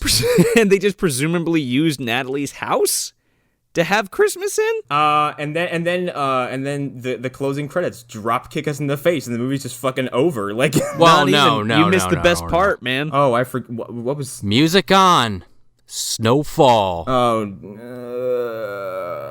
Go Gadget snow, and then the fucking starts snowing outside. And then I said, fuck me, because this movie is so bad in so many ways, and it shits on the memory of Home Alone 1 and 2. Home Alone 3, a lot of people don't like it, but it respects the originals. I would sit there and I would marathon Home Alone 3 before I ever put myself through this movie again. Oh yeah, it can't be that bad, right? And Home Alone 3, like, I saw Home Alone 3 in theaters for someone's birthday when I was little. And, like, I haven't seen it since, but I certainly remember there being a lot more happening in that movie than this one. Like, yeah, the plot is stupid. Yeah. But, like, at some point, like, 3 Russian terrorists get flung off a house onto a frozen pool. Like, at least it's, like, semi-satisfying. Like, it delivers what you would expect. Yeah, you go to see a Home Alone movie to see the third act filled with destruction. Yeah, but, like, look, it's not going to be 1 or 2, obviously, and it's not Macaulay Culkin. It's something totally different, and it's like, okay, whatever, I accept that. But when you make a Home Alone movie, and he's never actually fucking home alone, right? It kind of defeats the purpose of it doesn't work at all. Like, it doesn't work. That, and as we've said, like, they suck all the energy out of the stuff that people remember most about this movie, which is the danger and the peril and the physical, the grievous bodily harm. It's all gone, and its replacements are so lifeless and just unfun, and they don't elicit an emotional response other than maybe an eye roll. Yeah, this is one of the worst movies I've ever seen. Oh, for sure, easily. This movie's abysmal. Oh, I agreed. And just to add to that, like, and it takes all of like the things you're scared of when you're a kid. You know how, like, they're amplified in the first 2 movies? Yeah. Right. Like in the cab when he's like, it's scary out there. Ain't much better in here, kid. Like, that kind of shit is totally missing from this. The shovel man. Yeah, Southbound Shovel Slayer. Yeah, he is frightening at first. Yeah. Because he's filmed and framed like he would have something to hide. And he has a story arc. Yes. Even the furnace has a better story arc than any of the characters in this fucking film. And I don't know, it just works. It's fucking good because it's John Hughes, and this is John Hughes Buchanan, hence the difference. No, this is it's so lazy. It's, as I've said, uninspired. And it is there to serve a singular purpose, which is certainly not to be entertaining, but it was like you said, it was a backdoor pilot for a TV series, which I imagine would have sucked. Well, it's like you had Eric Avari for the movie. He sure as fuck wasn't doing the show. Yeah, like, and if this was the tone you were setting for a TV show, this show would have tanked so fucking hard. How do you make a series out of Home Alone? Yeah, and like, what is the series going to be about? Is Kevin going to be continuously defending his home from an army of burglars, or is just Marv just going to keep fucking coming back and getting getting bamboozled. I think you just called it. Like every night, though? Every episode, Marv, I broke out again. We're going out to the fucking Grand Ole Opry. Kevin, don't destroy the house again for the third time this week. I won't. So what presents do we have under the tree, guys? I went to open a box and it looked nice, and then I opened it and there was nothing in there. Air? That's about as bad as it gets. Yeah, I got a fucking empty box. Like not, it's like air, but it's like a fart like in there. That's exactly what it is. I opened a box and someone's 2-day-old fart was in there waiting for me and just hits me in the face.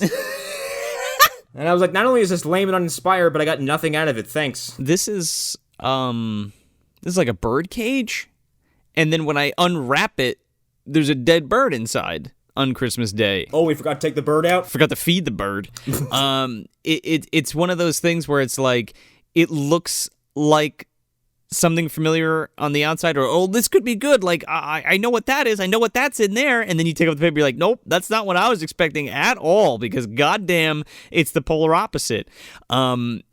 It is detestable, this film. I'll never watch this shit again. I've said that a lot on this show.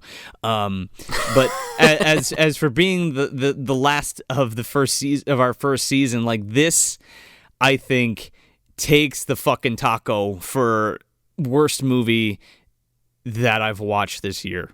And probably ever. No, like I said, this is easily one of the worst movies I've ever seen. And if like the fact that it was on TV, I suppose would be the only saving grace of trying to escape it. Because if I saw this in theaters, I would be outraged.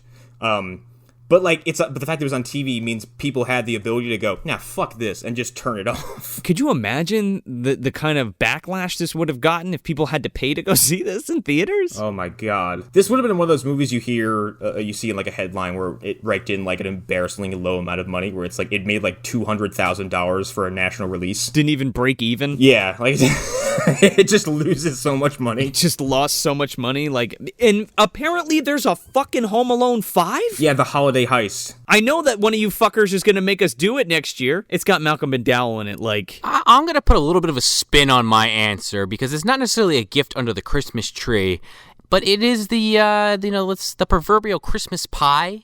You know, your apple pie, but it's like the apple pie that great-grandma used to make, and now like a relative... Okay, a little food gift? It's a food gift, but it's, great-grandma's recipe, but someone's never they only have like half the recipe, and and grandma's been dead for years. Yeah, and it was written in Italian, and it's been translated to English, and they really try, but they just totally shit the bed on it. They use salt instead of sugar? Exactly. So you take a bite of this thing, and it's just, you're thinking, man, this is like my great-grandma's pie. My mom used to make it, my grandma used to make it, and then, your cousin makes it, and it's a piece of shit, and you're just, you're sitting there scratching your head like, where did it go wrong? Like, that's what this movie is. It's I can't even say it's with good intentions. Like, this analogy I can picture has good intentions. I don't know if this movie even had that going for it, but we'll say it's a Christmas pie. That's just not. You throw it right in the trash. You take one bite and you spit it out, and you don't even feed it to the dog. It goes right in the garbage can. Oof. Ain't that the fucking truth? So that's it. That's Home Alone 4, Taking Back the House from 2002, directed by Rod Daniel. So yeah, this is our last episode for this season, for this year, and we really appreciate everybody who's been listening to the show, and we hope you like it, and we'll be back next year in the shiny new year. Hopefully not Rudolph's shiny new year. Oh my god, talk about a piece of shit that is. And we're going to take a little break for a few weeks while the holiday passes and the new year comes. This little show has, given me a brand new perspective on what it really means to suffer through a bad movie, which I hadn't been putting myself through it in a long time, just because I just hadn't really had the motivation to. But it's especially funny when I see people get extra hyperbolic on the internet or in person when they say, like, oh, man, it was the worst movie I ever saw was? What? Inception. It's like, dude, that's the worst. Do you have any idea what's out there? That's the worst film you've ever seen? No, they don't. That, and it's nice and warm and cozy for me, because this is just it's remembering how much I loved growing up on Mission Science Theater and having a father who... was kind of cultivating the appreciation for B movies and stuff by he'd go to the video store and bring me home Cruising in the Black Lagoon, Night of the Living Dead. I think he helped me discover Return of the Living Dead, stuff like that. And he was the one who got me onto Mission Science Theater, so Yeah, this whole first season's been very cozy for me. It's also given me the chance to like go back and revisit movies like Equilibrium, which I've said before, which like rediscovering that through adult eyes was really interesting because suddenly I was like, this movie is actually really ambitious and not as terrible as I thought. It's still filled with silly shit, but it's really fun to talk about. Absolutely. And I feel like maybe some of the listeners or some people who see this from the outside are like, oh, that's a fucking podcast that makes fun of movies. Well, yeah, we kind of do. We do. But, you know, we're just trying to... It's a comedy show. Like, it's a comedy podcast. And we're talking about films that... We're trying to take the piss out of them. Yeah, listen, I like to make fun of everything. I guess what I'm trying to say is we're not as jaded as you might suspect. Yeah, no, I actually want to get out in front of that because, like, I still have friends who are still convinced that I just hate everything. I'm like, I really don't, though. Yeah. Like, I get excited about almost everything, but it's just that things are consistently disappointing at times. Maybe there's a trend or something, but also, like, I'm still investing time and energy into it, and even if I'm pooping on Batman vs. Superman for the umpteenth time, I still kind of like that movie. Like, yeah. Well, there you go. Like, I don't see what's wrong with having a little fun with something that I enjoy. Like the Runestone. I genuinely fucking love that movie. But yeah. I could sit here and fucking joke about it all day because you can. But it's fun to kind of do that, but then we mix it up with, like, you know, fun facts and shit like that. And, like, I don't know. I think I just don't want to get misconstrued that, like, we're here. Our sole purpose isn't to shit on everything and be, you know, cynical jerk-offs. We're just trying to have some fun, you know? Yeah, like, here's a fun fact. You know how often I watch Frankenstein Unbound? Like, once a year. Like...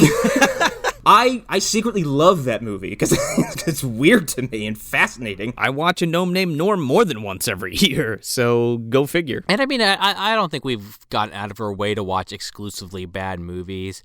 You know, we kind of like a little bit of behind the scenes here, lifting the proverbial curtain, but it's like, you know, between the three of us, we kind of go back and forth on like what each person's kind of thinking for a movie before we actually land on one.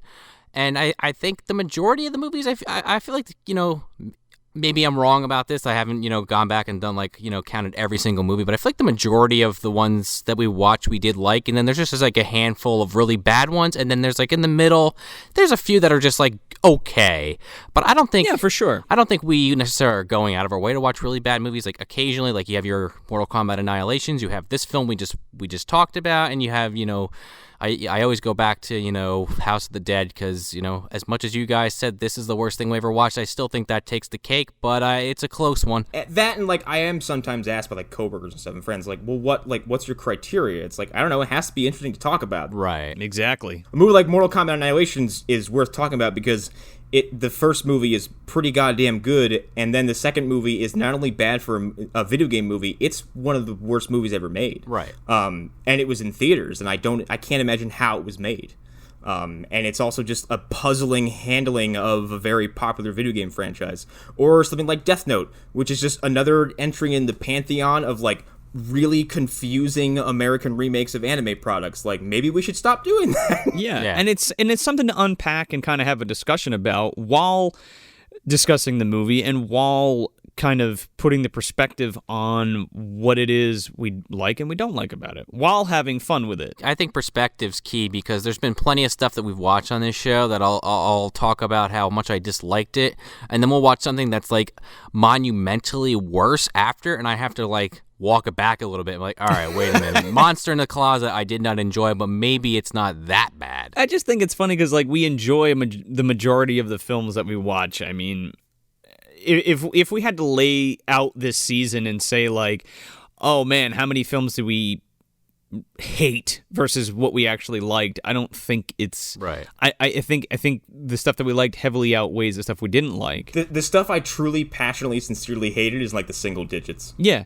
but this show is called Movie Dumpster, okay? And we rummage through cinema's garbage for the good, the bad, and the god-awful. And there are so many great flicks that nobody gives a shit about or have been forgotten or is only privy to like a select group of people that go, I know that fucking movie. So that's another reason too, because we want to kind of dredge that up and like put it out there, and hopefully it's a movie that you haven't seen before and it sounds funny or like enjoyable, that you would want to watch it, something you never saw before. That could be older. Like, what's really cool about that is that like sometimes I see that in action through Arlen, because I know when he's listened to an episode, because 2 days later he'll go on Facebook or he'll message me about a movie we just talked about, because he's watching it right then and there. And I like that, because it's like, it's interesting enough for somebody to go, oh shit, I want to go check that movie out, which is awesome to me, because then it's somebody else that can kind of partake in what we're doing and what we're watching and things that we enjoy. I don't know. Oh, I forgot to mention during this episode, but I mentioned that we were doing Home Alone 4 to him specifically, and he said, okay, I think I need to be on this one. I was like, we're recording tomorrow. He's like, all right, I can't make it. He's like, but make sure to tell everyone. He says that when I saw that movie at 8 years old, I was so earth-shatteringly disappointed. So Arlen saw this years before I ever knew its existence. Oh, man. But, and then, like, when we did Guyver 1 and 2, there was a few people I saw who were really excited about the nostalgia it gave them. And when I told people we were covering Guyver, like, old coworkers from New Jersey and stuff like that, they were like, holy shit, I haven't thought about that movie since I saw it on Sci-Fi Channel on Saturday morning. Yeah. And tickling that little nostalgia really makes me happy. Like, that's really interesting to me. Look, I really hope people listen to the show, but, like, as long as I can get together with you guys every week and just talk about movies that we like, I'm satisfied, you know? And I know the Phantom Zone guys listen to it, so that's enough for me. Yep. I mean, hopefully, let's see what happens next year. But we got a lot of fun stuff planned for next year, and we're gonna grow the podcast a bit and do some fun stuff. So we'll see where that takes us. I'm Joel Escola. I'm Sean O'Rourke. I'm Connor McGraw. Thanks for visiting the dumpster, and we'll see you next year in season 2. Open bar. Open bookshelf. Open book bar. Open book bar shelf. Open book bar thing. Open sesame. That's stupid. Whoa!